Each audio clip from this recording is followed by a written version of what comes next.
Tohle je Madla. A pak jsem ještě tohle je Tobiášek. Martínek. A tenhle? To je Alexandro.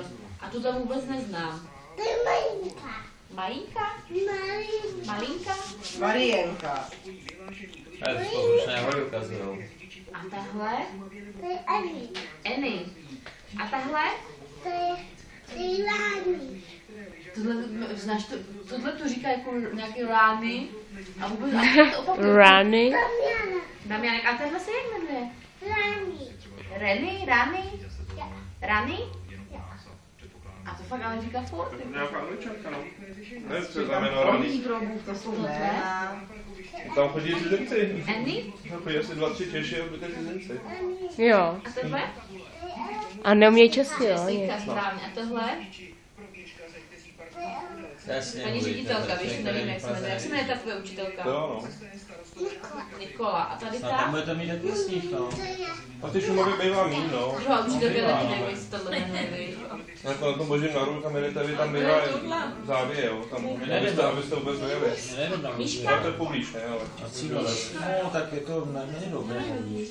A to je Martina. Tak jestli tam jako 50 metrů Moc nejzrovna. To ne, snad cílové a boží dar je 50. Nebyl tam ještě Já ne, abych to tak typnul, no. Máme za to, že to je třeba 10 Ještě krát na božího daru. lednici, ještě na lednici zpátky. Magnetem to tam přichyt. To když si představíš na mapě, tak vlastně boží dar máš, když se jde z Prahy, tak se jde jako doleva nahoru, jako na Jáchymov, jo, a na Klínovec. To je hezky, viď? To dělala tvoje babička tohle. No. Babička to pletla. No. To je to babička. Jo. Jo. To je to babička. Pletla, no. To byl boží dár a Klínovec. Tam toto. Tak to nevím. Na Klínovci jsme byli. Mám za to, že Ano, babička. na Cínovci Na Cínovci jsme nebyli, tak to nevím já teda. A nebylo tam taky to muzeum, jak jsme tam byli v té štole dole? Pamatuješ, jak jsme byli podívat? Muzeum, no, to nevím. Víš, takový to, Vím, jak ale tam nejde mám to tu bylo. fotku s tou koženou bundou. Já vím, ale to nejde to bylo. To jsme byli dole někde a to byl ten Cínovec, podle mě právě. Možná. Ale jako já myslím, že jsme tam nejezdili na sjezdovkách. Na Cínovec. No ne, nemyslím na Klínovec, na sjezdovku. No, na Klínovec jo. Ale na Cínovci jsme podle mě byli, jestli tam není muzeum Děkuju. hornický a štola jako ještě funkční. Asi už Ne.